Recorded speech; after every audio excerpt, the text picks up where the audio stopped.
A very good day to you, Commander. Thank you very much. Good day to you as well. You brought your toy with you, sir. Let him. He's having his fun a little later, so let him accommodate himself. So that's not the panda you've used to not today. No. Natalia? Hello. Nice to meet you. Nice to meet you. And Pavlo? Good day to you. Good day to you, nice people from Ukraine. And you belong to, let me cite that properly, it's called Serhiy Prytula Foundation. Exactly. And you are the most notorious fundraisers in Ukraine, as far as I know. One of them. One of them, Yeah. One of them, okay. Yeah. And so we are about to spend some nice time together talking about all those things involved and things that are interesting to the viewers of this very channel. But we are about to start with your short, or rather not so short, sit-rep, Jonas, would you please? Well, situation is as they say, snafu. Situation normal, all fucked up. Yeah. It's, and of course, as we can see, the war is kind of, I probably use the word spreading. Spreading. In the sense that we also have other actors involved in other parts of the world. I mean, of course, Iran situation. Iran situation, first of all, but then we must forget that there are also different, shall we say, constellations, where Russia and Iran, Russia and North Korea, and of course China in the background somewhere, and they are basically, you can call it teaming up in a way against us also in the Middle East region. Yeah. And then again, ironically, Ukraine has been very, shall we say, treated, I probably say, in a very, in a bad sense by the US. And then when they enter the theater in the Middle East with Iran, of course, they run into the problems that we have told them for years that they will run into the drone problem if they do anything. And then they did. And then Ukraine steps in and says, we can help you.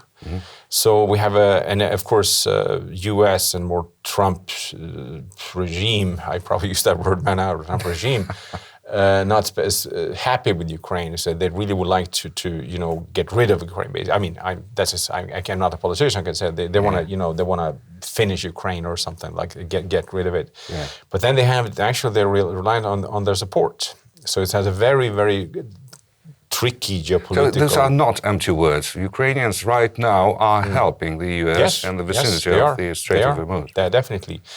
And we can also see that the bigger the global geopolitical dynamics are definitely changing before our eyes. We have other, power relationships. We also have this asymmetric warfare, including the drones coming into the world arena. It's really, for me as a person, funny, who is quite knowledgeable about Ukraine, to see how this is playing out. We have seen this for years. I mean, and these guys even more. I mean, the drone war and all these different aspects, like battlefield, air war. This is anybody doing something in Ukraine, and they see this, they know this, they understand it. And then this comes like a surprise. That this is like, for instance, Iran, actually, they're using shaheeds against, wow, surprise. Same good old shaheed. How unexpected was that, right? Yeah. So this unwillingness or inability to actually learn from the Ukrainian experience, it tells me a lot about shall we say, it's a deeper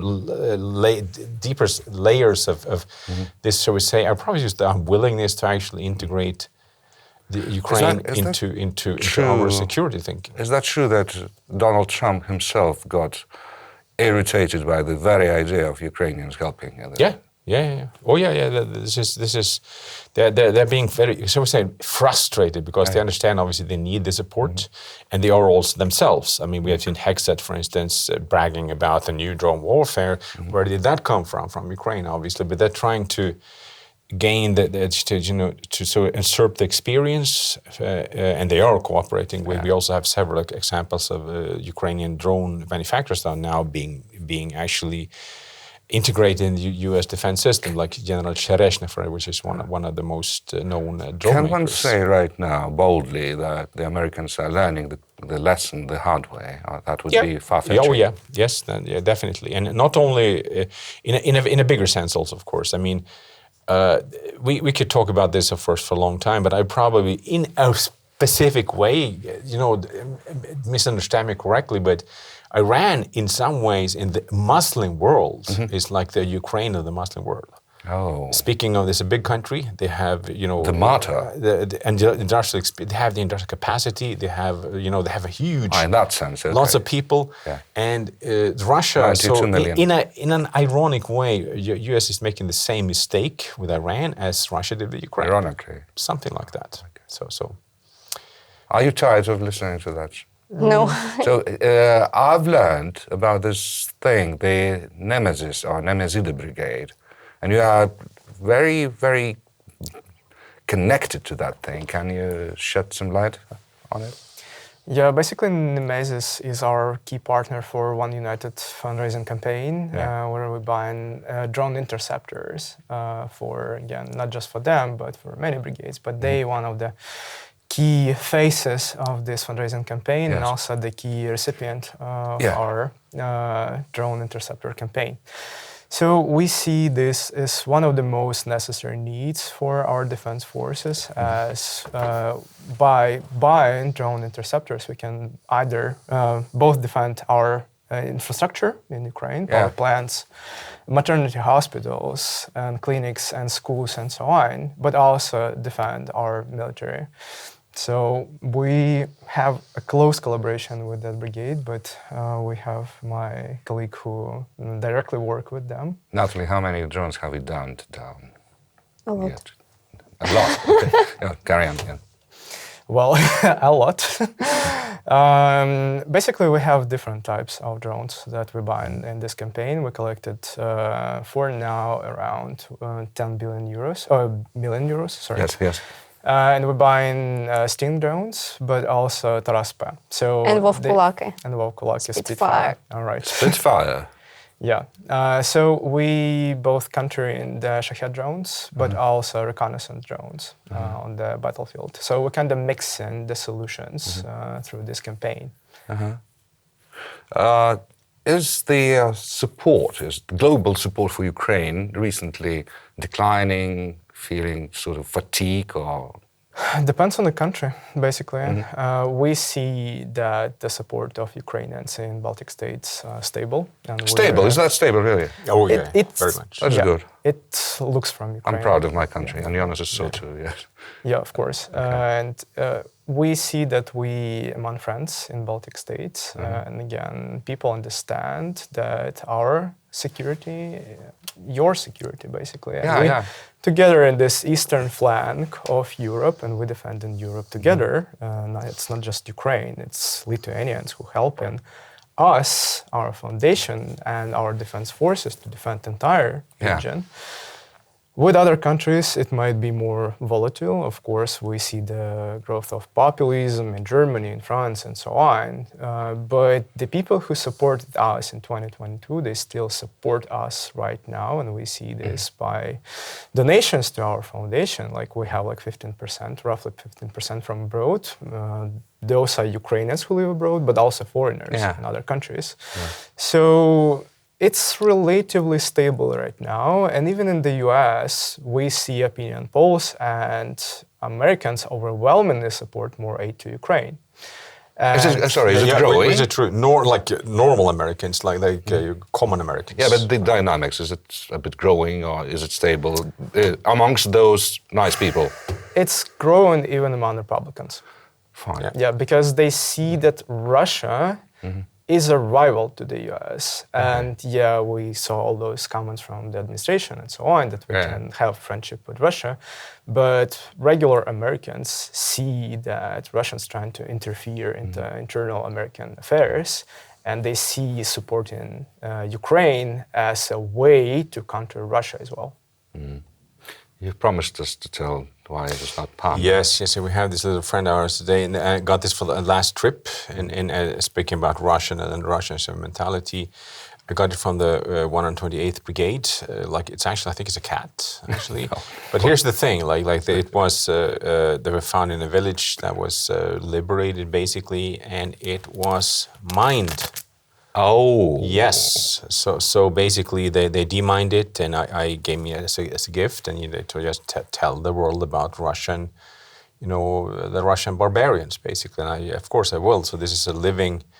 What they do, they put them in a house or somewhere, of course. Actually, they aiming at kids.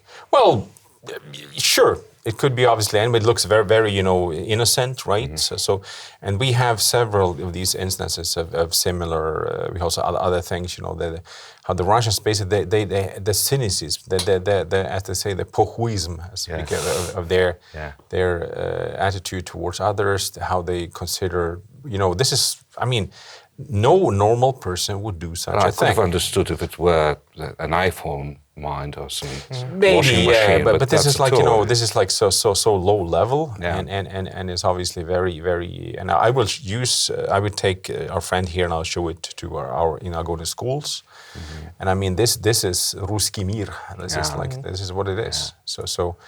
And which is on a separate comment about the generals.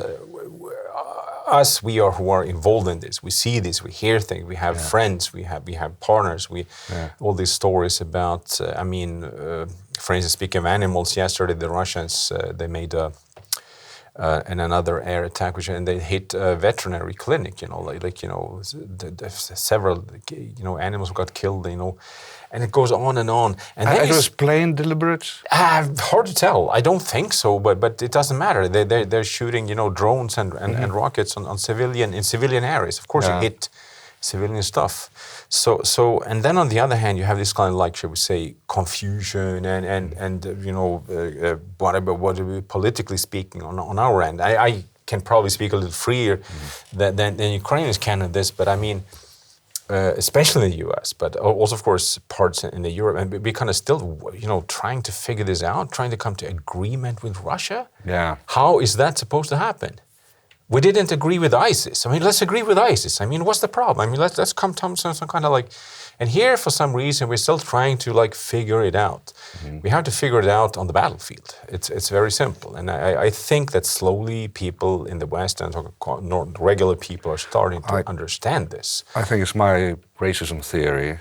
I'm going to explain. Okay. Well, the ISIS case, people in the West, all those white Caucasians, Christians, see barbarians, even though they are somewhat sympathetic towards them. The left. And in case of the Russians, they see the same white Christians, many a time blue-eyed ones, and they just can't be convinced that this folk can be that cruel and from outer space. Well, I'd probably say maybe your Ukrainian friends can enlighten us on this one. I'm still also struggling with understanding this. Maybe. Yeah, a few days ago, actually, Russians drones destroyed Ukrainian church in Lviv city, and it was actually protected by UNESCO. So I don't understand why they do it. And our main idea of this global fundraising campaign, One United, is to protect the sky, to close the sky. I've heard that Russians have moved their policy from Bucha-type atrocities to something more humane, only to win Ukrainian hearts, which sounds, of course, hilarious. But is that any truth-bearing thing? No. No. Completely no. Just one number related to this horrible war crimes. They destroyed or damaged 2,000 schools in Ukraine. 2,000. And that's deliberate campaign of committed genocide. We see clear evidence of genocide, population replacement, they sent in Russians to live in Mariupol on this graveyard that they created. And Putin publicly states this, we will replace Ukrainians with Russians. And we will tell everybody that it's a Russian territory because Russians live there.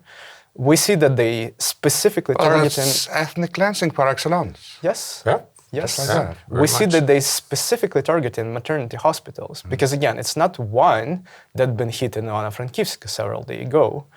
it's multiple maternity hospitals because they want to destroy us as a nation. And we can't talk about some more humane approach because we don't see this. The only reason why we don't have buchas right now because our defense forces defend us and defend our territories, and that's why we can't just cede territory on Donbass to Russians, because we understand that there are Ukrainians who live there, and when we talk about territories, we're not talking just about territories. We're talking about Ukrainian lives of families that still live there, and we have like 2 million Ukrainians that still live in occupied territories. And they constantly facing those attempts of genocide because, again, they trying to brainwash our kids. They stole our kids to Russia to brainwash them and to create new Russians to go to use them to kill Ukrainians in Ukraine. There's been, it's the 5th year into the war, and have you ever encountered a single example of a kid who was 16 then being stolen, brought to Russia, brainwashed, and now being 20 years old, fighting against you? Yes. There are several cases, especially from Crimea. In Crimea, they teach them for a decade that they are Russians and they must hate Ukrainians, if they're even ethnical Ukrainians. And that's one of the most horrible crimes that Russians do in this. They using Ukrainians to kill Ukrainians. You know, they using propaganda extensively to convince you that they white Christians, that they defend in tradition values. And you see all those posts on Twitter, on social media that, traditions in Russia are so great, deep Russian soul and so on. But you see that again, they targeting churches in Ukraine that does not belong to Russian church. They using religion in Russia to control Russians. Patriarch Kirill basically is so connected to their... the patriarch, yes. The patriarch, connected to the state that he's almost inseparable from this. And we can talk about the secular church or the religion that's independent from the state. And again, they using religion to brainwash Ukrainians as well. And we saw their influence in Ukraine even before the war, that they using religion. For example, Ukrainian Church of Moscow Patriarchate. We have several cases. Московского разлива, Moskovsky Patriarchat. That been used to control Ukrainians through the propaganda methodology that came from Kremlin. So when we see Russia as defenders of traditional values, you need to dig deeper into the data, for example, because again, the level of hatred in their families, the level of divorces in Russia is one of the biggest. Domestic violence. Domestic violence, divorces, AIDS, all those beautiful things. Russia is in the lead. Yes, and also the religious hatred in Russia is huge. Like, you see how those Christians hate Muslims, hate Jews. The anti-Semitism in Russia is on the rise as well, because they again, keep blaming the others. They saying they help in Iran, they help in Hamas because they need to build just geopolitical reality, multipolar world, but they actually targeting Jews around the world by this. So we see all those cases and they hide in a lot of data, but some we can again see and to make our own conclusions, not just to, I saw something on Twitter and I should believe that they doing this. No, please go and check by yourself that that country is not the defender of traditional values. They're not so religious as you may believe. One of my favorites is when these so-called veterans on the SVO, this special military operation, return home, and many of them, come from prisons, and they're basically criminals, and they commit heinous crimes. They kill, they rape, they do lots of people. And they're basically, unpunishable. And so when people to go to the police, for instance, I have heard of several stories. They go and they killed my daughter. So sorry, nothing we can do. He's a hero. He's a war hero. He's giving a very good idea of this shall we say, dissonance in this Russian, shall we say, in society, and of course. And adding, of course, to the fear, where you must understand that if, as a normal person in Russia now, you have reasons to be afraid, basically. And fear, of course, is one of the most efficient fuels they actually have access to. Right.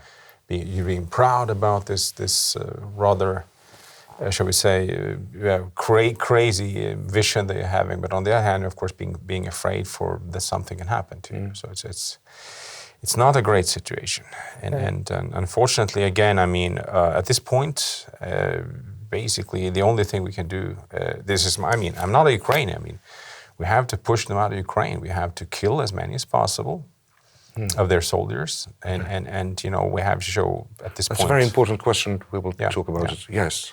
Yeah, but it's so weird for us that European Union still allow those people to come to the European Union for instance, and freely travel on vacation to leave. I've told you, they see them as white Caucasian Christians. I think it's that's mostly the main problem, I think. I think it's mostly about money, because we see that several countries that mostly beneficial from the tourists from Russia. Those things do count as well. Yes. Yeah, of course, but also, we see that Baltic states pushing hard on blocking at least soldiers from Russia to come to the European Union. And again, for some countries in the European Union, I won't name them, I can name them if you want. Yeah, it's about money. It's about money. It's about attitude. But again, mostly from my point of view, it's mostly about money.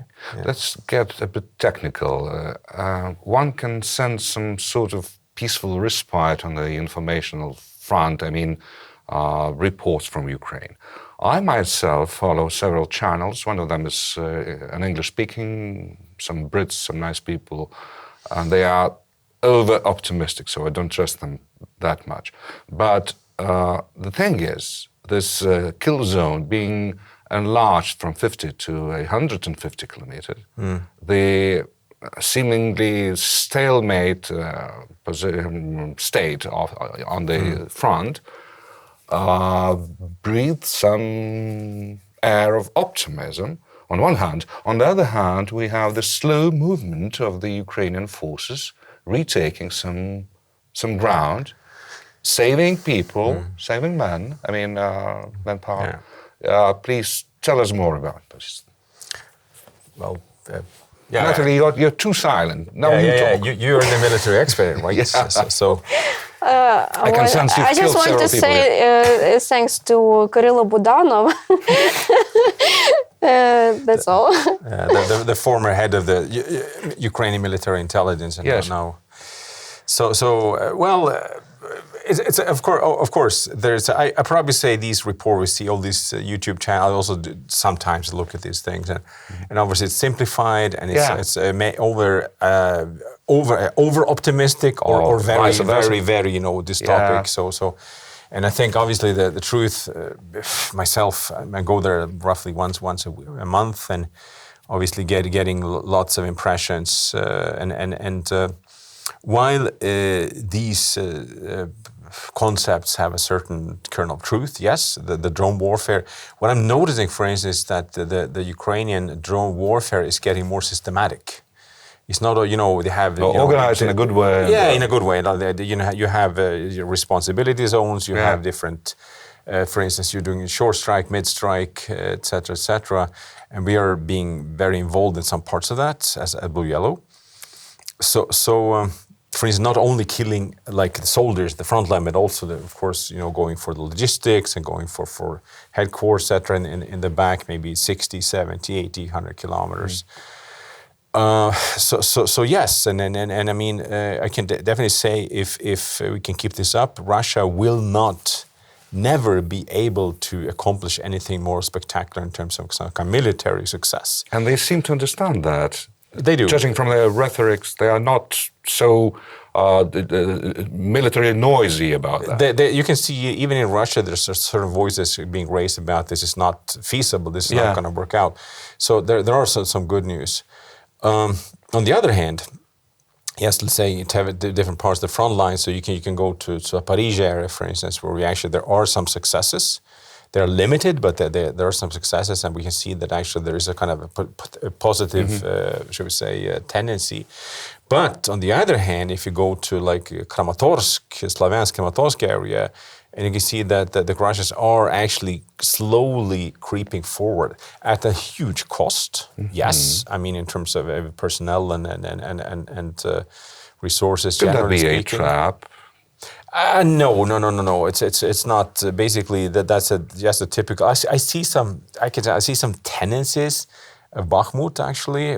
I don't really like it, but it's hard to tell. But and I mean, for instance, they're using aviation bombs against Kramatorsk, for instance. You know, you can see that are really cabs and pushing. cabs. Yes, exactly. And so I mean, things are. And then of course we also have these like the Sumy area, which is kind of tricky, probably say that, use that word, it's not hard. And of course Kharkiv, which is Vovchansk, you know. So it's not easy, you know, there's no like, you know, white or black. Absolutely, or some kind of like, but again, I see over and over again how we in the West, let's put it this way, what we see and how we interpret it and how it kind of shapes our belief or not in Ukraine. And obviously, I believe in Ukraine. I believe deeply in Ukraine. I mean, this is like I see an enormous potential not now in a military sense, of course, because I see the drones they make, like with their own hands, you know, like. But I also see this kind of like how we're trying to figure it out. Oh my God, can we believe in them? Is this really going to happen? We shouldn't forget that Kyiv in 3 days in 22, but political leaders publicly said, you know, it's going to take a couple of days, a week max, and that Russia's going to be done with the job. And I mean, no, it didn't happen. But that was the estimation at that point. And we're still struggling with this kind of like actually trying to shall we say, I probably use the word believe in Ukraine and provide accordingly support them in every way possible. So I see the shall we say, political and psychological results of what you're talking about. And I see this over-optimistic, as you say, and also, of course, there are other voices out there. So and this is something really, I mean, what these guys are doing, they're doing advocacy for Ukraine, and I'm trying as well to do that, obviously. Partly because I believe in it, but also, important, in the Baltics, we have no choice. We need to believe in Ukraine. And this advocacy, is it mostly abroad? You have to convince those Western idiots, so to say, and you have to have some arsenal of messages in your sleeve. And what are these? Terrible pictures of kids being killed? No, we're basically trying to be pragmatic. So we came to Baltic states not to show all those pictures because you, for example, you all saw what is going on in Ukraine. We're here to propose our help to you how to make Baltic states a safer place. For example, again, I'm from Sumy, which is 40 kilometers from the border, which is the same distance as with Vilnius to Belarus. And my hometown constantly hit by small drones like Molnia, for example, extremely cheap, extremely small, almost undetectable. And we ask Lithuanians, what are you going to do if Molnia will hit Vilnius? What sort of drone is this? Is it FPV? Is it autonomous? Molnia is I think I actually had it once. This is like aluminum. It's fixed wing. Yeah, fixed wing. Okay, sorry. Like and 5 kilos. Again, relatively small. You can't damage much with this, but what if it hits airplane in your airport? And it's enough to kill a lot of people. So we're here again to say, look, we have knowledge, we have experience, we have our own project as Serhiy Prytula Foundation, but we also represent Ukraine as a whole, and we can help you. we can help you to establish your own training centers, for example, for drone interceptors. We have the best experience in the world how to counter those drones. And that's what we're doing. That's our advocacy. We asking you, how can we help you to, again, to build a safer country? Because we care about people in Baltic states and Europe, many countries, again. We care about people who supporting us, and we show this in the Middle East. We showing this in Europe for our friends. We are here for you, and we are ready to share our knowledge.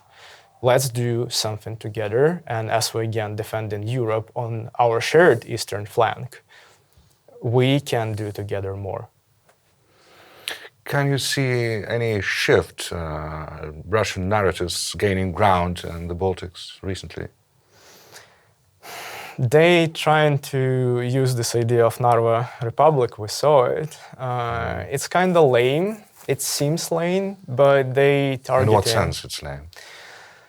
Well, it's not that complex narrative, and I think not so many people buying this, but some are, and that's what Russians doing. Like, they send in multiple messages and see what are the most efficient one, and they scaling up this in social media through propaganda channels and so on. They focused only on few of those, and they tried this with Narva Republic. Yeah, again, it seems lame, but they collecting data, they collecting feedback on this, if it's worth to invest more. And we see that in many countries, again, I can't tell you specifically about the Baltics, but as Baltics as well, we see new narratives that appear in some social media, in classic media and so on. They using influencers in Baltic states as well to spread the narratives and so on. So yeah. Have you caught one such person red-handed? In Baltic states, it's not for us; it's for your security service. just asking. I saw some media reports, but yeah. One of our politicians. And it's getting more technical. You've brought some other toys, and I can see this large container of fiber optics. I mean, I bring another thing for our trips, and I always bring something for these. So this is. He's trying to break my table all the time. No. It's just a fiber optics, basically drone. But this is a Russian one, very simple, and very batteries, and you have the fiber optics here in the back. Check the and basically the warhead, the explosives in front here. And this is like talking about against these border territories there. These are being used every day, and all other types of drones against military installations, against civil population. And I mean, I have seen this for years, and I understand that we are here in Vilnius, and say, for instance, we are extremely. If something changes, if the situation gets more, shall we say, complicated, we are within drone distance now from enemy territory. I'm talking about Belarus, and of course also about Kaliningrad. So I mean, we must understand that we have this kind of rather, I think, adding to, we still have this kind of naive idea that if the war comes, they're going to come with infantry and tank, whatever. Maybe not necessarily. There are also other ways to actually doing lots of harm. And also, one must understand, for instance, I'm waiting, for instance, maybe not in Lithuania, but I'm waiting for the first FPV assassination of somebody, a politician. That will be maybe. I mean, maybe you will have that on. But here's the thing: we are still, and this is like really frustrating me. We are still, for some reason, kind of assuming things that we should not assume anymore about the efficiency of, say, the enemy drone capacities. That they are very good. This friend of mine told me that I should always look down under my car to see any explosion. And I told him, look, there's no need for that these days. It's about drones. That's a good point. So I mean, enemy can come up with many dirty tricks in terms of that we are not really, because we live in peace conditions. We are not. The Ukrainians, they have seen them. They know. They can, for instance, let's say what they do with these. One of the things that they're doing, they're recruiting people to say burn the cars or do some kind of sabotage or whatever. We've had this thing here. IKEA. Yes, that one exactly. That's a good example in our case. In Ukraine, it's every day. I mean, we had several cars that were torched or burnt that we handed over and then were torn by somebody later on in Ukraine. I'll tell you this. This thing is truly hefty. It's mind-boggling how far and how simple this is. Yeah. But I mean, the technology is very, very heavy. I mean, it was some 12 maybe years ago, maybe earlier. I would buy those helicopters to play with my son on eBay, and those were very, very fragile. And the battery work time was a minute and a half. And now this thing, it weighs some 2 kilograms, maybe with the even more with the it's amazing. It's 4 engines and the batteries.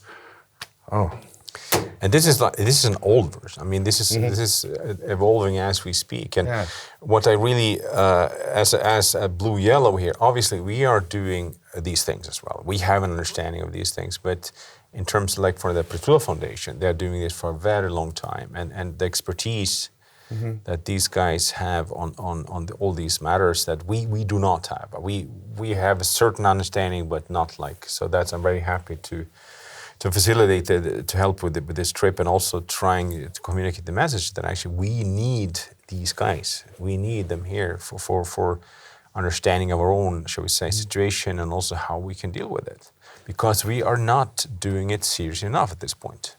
We are lagging behind. And unfortunately, I'm afraid that we will have to learn it the very hard way one day. Like Americans today. Huh? Like Americans. Possibly. But maybe we will be not, we'll be in this role as actually the one being attacked.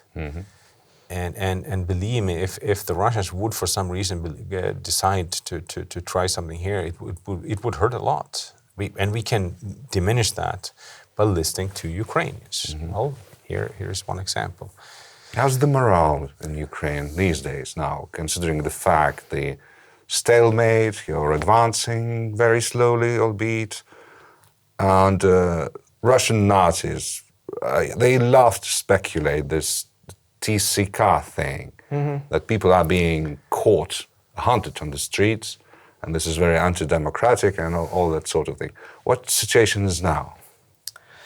Well, people are tired extremely, but we remain optimistic. Like, we're an optimistic nation. We're extremely resilient nation, and we've noticed that. Yeah, we show that to the world. They're trying to, again, they invested massively into propaganda inside of Ukraine. We see who share all those videos about TCK and so on, about mobilization, but also about the economical situation, about politics, about they spreading this content because they understand that it's really hard to break defense forces of Ukraine. So they're trying to break Ukrainians, they're trying to break our spirit. And that's why they target in maternity hospitals as well, because they're trying to break our spirit. But we remain optimistic, and we will remain optimistic because we don't have any other options, but also because of friends around the world, especially again in Baltic states and Nordic countries, we see that people support us, people coming to Ukraine and saying, we are your friends and we are with you. And that matters a lot, because if you live in Ukraine, it feels kind of isolated, like we've been isolated. And when, again, we see the massive rallies in support of Ukraine, we see all those flags around Vilnius, around Riga, around Tallinn, and it's mattered a lot to us. But we do have our own Vatniks, unfortunately. Jonas knows that. Very aware. Sometimes I think you could, well, we will talk about them next time, Jonas. I will let you interrogate one of them. Oh, I would love to. Yeah. I think the biggest misconception the foreigners have about the war is that Russia is unbeatable. You can't win over Russia, which is nonsense. We know from history, Russian-Japanese war, the first Chechen war, and things like that. Second World War, without the support of the West, they would have lost. And so I mean, there are lots. Absolutely, yes. Yeah, Second World War, yes. Yeah. So ironically, again, no, I mean, obviously Russia is a very, in the West, I'm reading more, it's a very ambivalent relationship, always, cautious, like with their, ambitions and their aggressions, of course. I mean, Russians almost always at war with somebody, I mean, all the time. And in this case, obviously, we are kind of closer to that than normally speaking, and we have to, and of course the rhetorics, when you listen to it's getting harder and harder for me to listen to these propaganda channels in Russia. Of course, I do it sometimes. You kind of like really, and the lies and all this bullshit that I guess keep repeating because it works. Obviously, for their purposes, it works. And we have the same, referring to Advocacy in say, Lithuania, we see that they come up with all this bullshit. But the problem is, as is in Ukraine, that for a part of the population it works. It could be 10%, 15%, and one of my favorites, so this is like all these, the zhduny, the people who wait for the liberators we had a situation in Kupiansk, where we were working with some of the Ukrainian forces in Kupiansk, and they were basically pushed back, and the Russians came in. There were some zhduny, and they basically raped them, they beat them up, they killed them, and then the Ukrainians retook this again. And they had these people like standing, oh my God, and how they were enabled to actually make sense of this. I mean, how deep this brainwash is actually going. The only positive thing about this whole thing is that our zhduny would have the same fate where we invaded. In case we are invaded, they would be tortured and murdered, and that's a good thing. Well, let's put it this way: we pretty much know who they are. We are a small country, and we have a good idea of who's who, including me. I mean, and of course that. But let's hope we're just not getting to that. Let's try to avoid this. And of course, to avoid it is we need to listen to Ukrainians how to actually do things, shall we say, in advance. Learning how to defend yourself before you meet the guy in the alley. There's this sort of threshold reached. I mean, mobilization capabilities in Russia. And there were talks about Russian servicemen being killed in larger numbers than they are recruited these days. Can we talk about this? Natalie, how many Russians have you killed? I hope to kill more. I think that the question of time, we will win. This is a question of time. Yeah, that's sure. For sure. But of course we need your support, support of Europe, support of Canada, of United States. Yeah, together. I mean, I'm talking about signs of maybe fatigue, maybe I can talk about the unwillingness of recruiting. Mathematics. And as for Russia, I mean, if you mind, I made some calculations on this and how many you need to, shall we say, eliminate or something like from that. You don't have to kill them. Maybe you can do other things. And I came up with a number of 2,500 per day that you either kill or use in some maim or whatever, making them unfit for further service. Yeah. At this point, we're probably something 1,000, 1,200, sometimes a little more, but 1,000 plus. Russia is roughly recruiting per month, and they're not mobilizing. They are doing a little too, but they are basically recruiting people. They sign something, they get some kind of bonus check, whatever, and they are sent off to war, or being tricked into doing it, of course. So we're now like an equilibrium, more or less, 30,000 in, 30,000 out, something like that. But if you could increase this, roughly speaking, double the number, Russia, it would be unsustainable for them. They would not be able to exactly, unsustainable Russia. And then at some point they would be forced to take drastic measures, which in turn would affect the economy, etc. But the thing is, they are highly servile people, and they can Yeah, they live are under very, very poor conditions. Russia is a slave nation, basically, but not Slav, but slave. I have been dealing with, you say, prisoners of war, etc. And one thing that strikes me all the time, how extremely uneducated they are. You've told me that had a once. situation, where someone was basically. Talking to one of the Russians, he got so frustrated eventually. But so how much is 2 times 3? Yeah. And he couldn't answer. You remind me of this thing. I'm a recent guest in the Russian roulette these days because I enjoy being there, showing the world what they are and making content.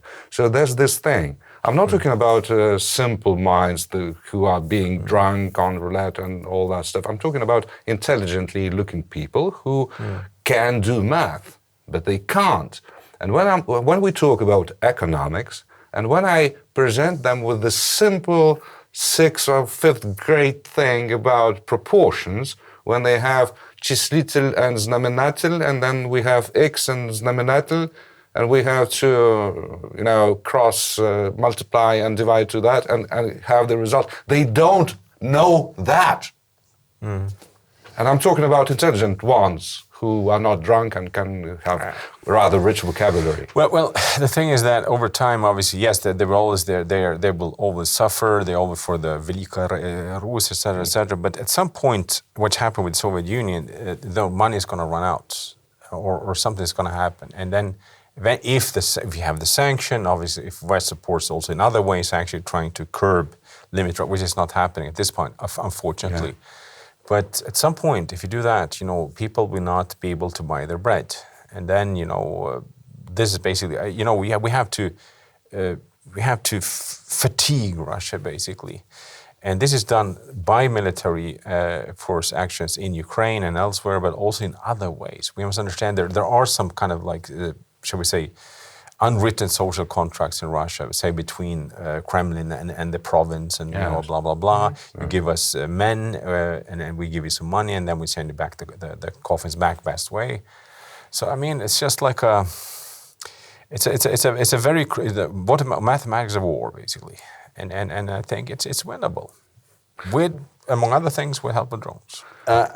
I probably allow me to say, as a non-Ukrainian, being a little more free to speak here. But to me, what is happening in Ukraine is the key event. This is the key factor in all these. I do agree. I don't call them these calculations. And let's put it this way: sure, if we lose in Ukraine, if for some reason it's not going to work, failed state, we lose everywhere. We lose everywhere. If we win, then there is a fair chance actually to sort of make a difference elsewhere as well. Yeah. Everything is so interrelated. We can see this Iran situation is also so interrelated in so many different ways with the situation in Russia, Ukraine, etc., etc. And we have to start to make things right somewhere. And basically, I'll put this in different words. I mean, you can perceive Ukraine as Mexico, like as or as Canada. I prefer Canada. And I think it's definitely Canada able, if you want to use that word. So and this is how we have to act accordingly.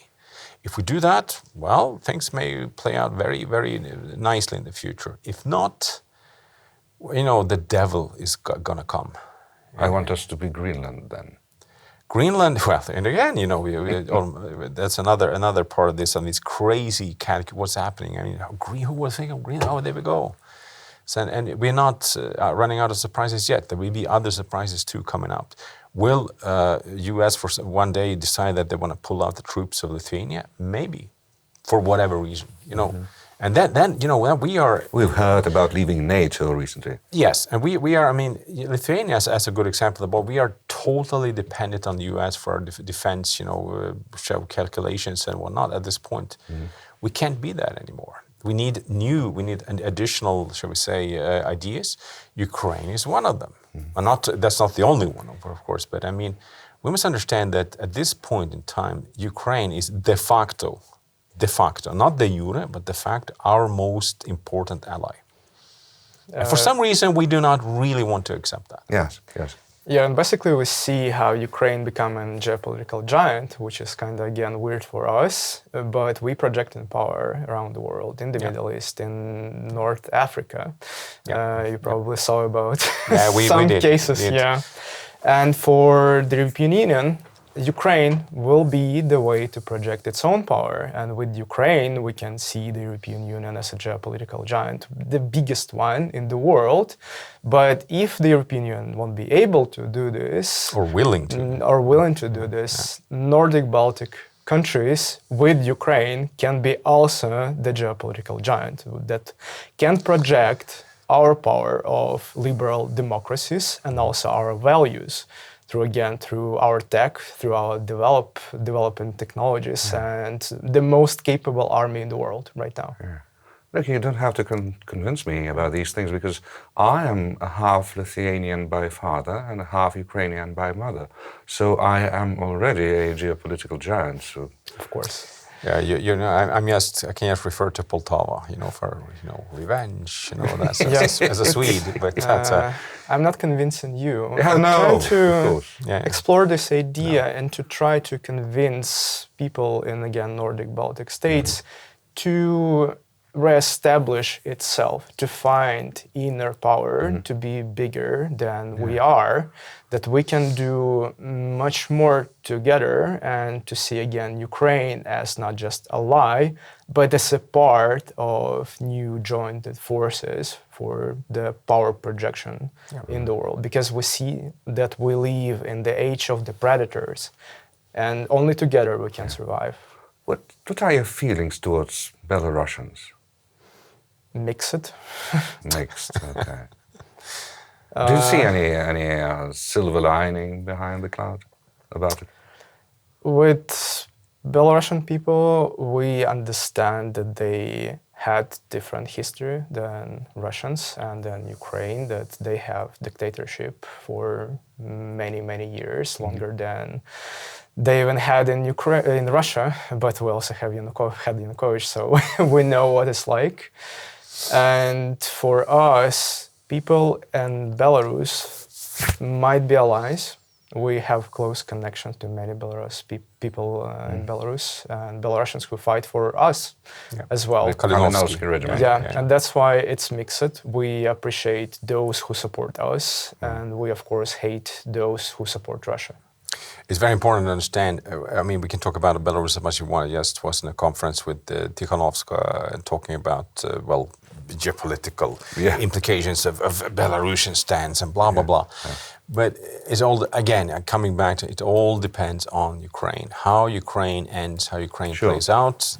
Then, we talk of Belarus, of Georgia, of Moldova, and also these other areas. I mean, Ukraine is the main theater of this. And eventually, if this works out, I mean, at some point, we can definitely provide an offer that the Belarusians can't refuse, if you want to use that word, in terms of, of course, brotherly help. So exactly.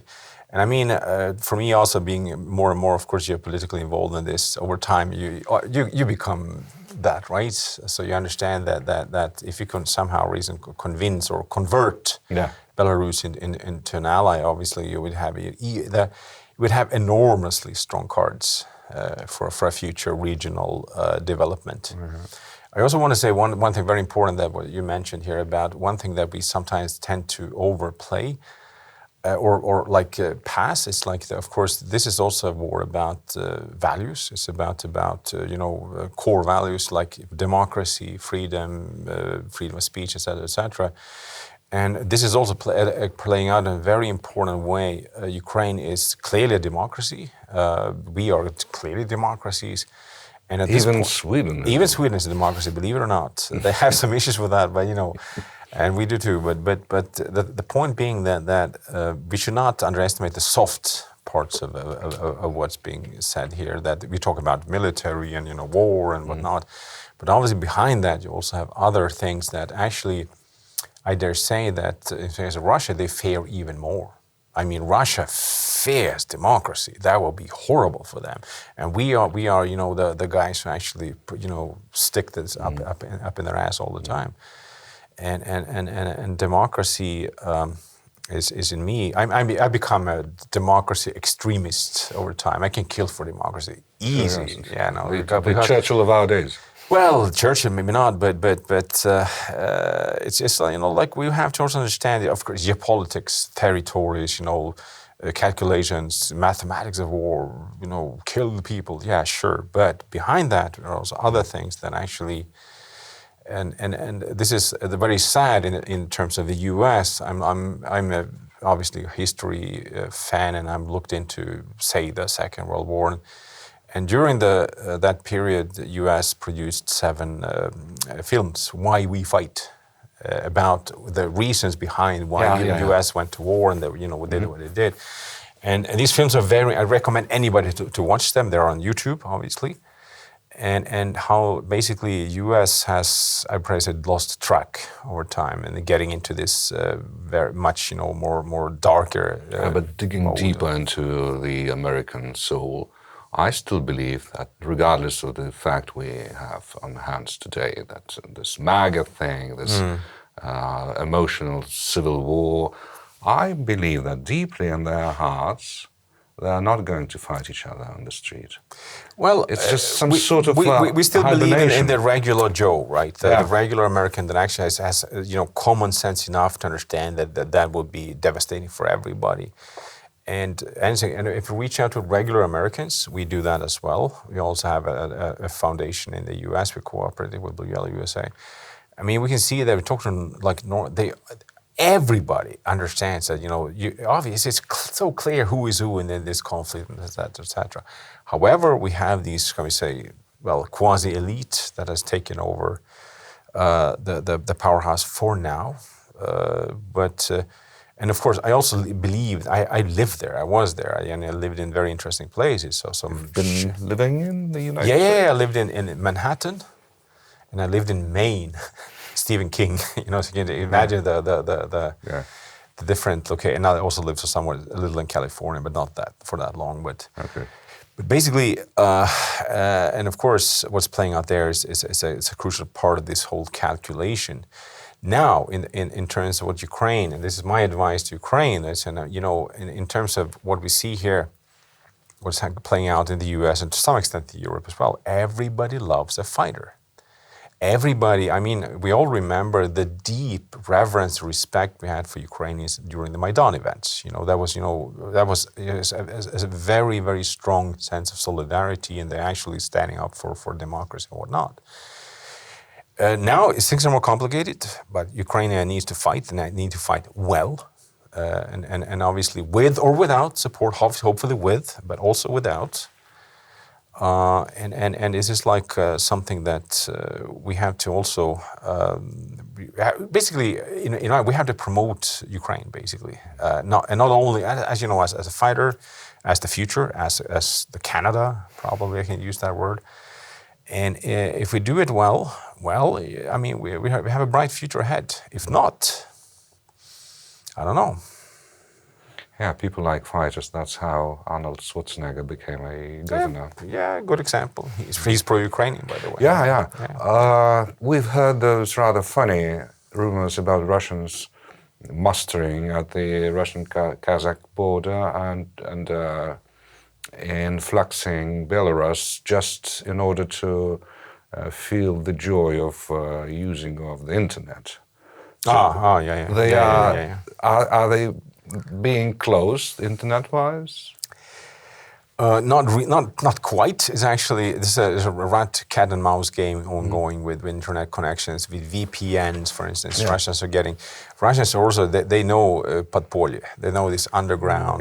They have their ways, and obviously the internet is extremely important to anybody in the global world now.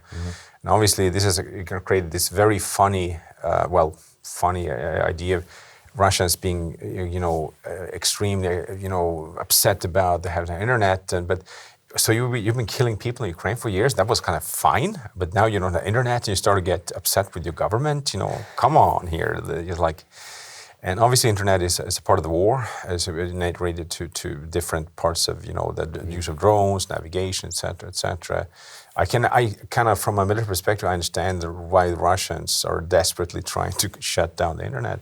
But then they have these other effects. And I think that actually through these events, including how they're trying to get the internet from somewhere else and using all kinds of tricks, I'm sure there are some, shall we say, potential Russian resistance structures. You can probably, over time, maybe actually be useful. However, first we need to kick them out of Ukraine, and then we'll see.